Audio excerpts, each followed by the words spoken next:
Compatible Android devices can share content with and be controlled through the MMI display using Android Auto.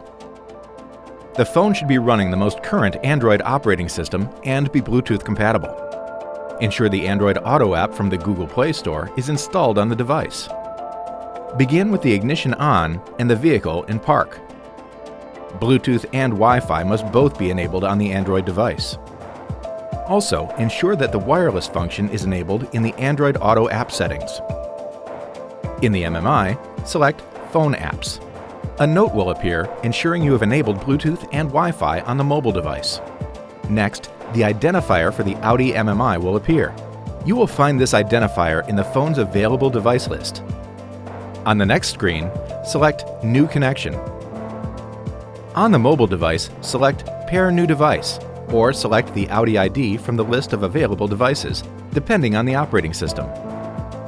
Accept any prompts on the mobile device. The vehicle's system will search for the device. When it appears in the display, select it. The mobile device will receive a request to pair with the MMI. If the MMI ID matches the one in the MMI, select Pair. An acceptance message will appear in the mobile device. Select Allow. The MMI will ask to enable Android Auto as well as permission to transfer data. If cancelled, these can be enabled manually later.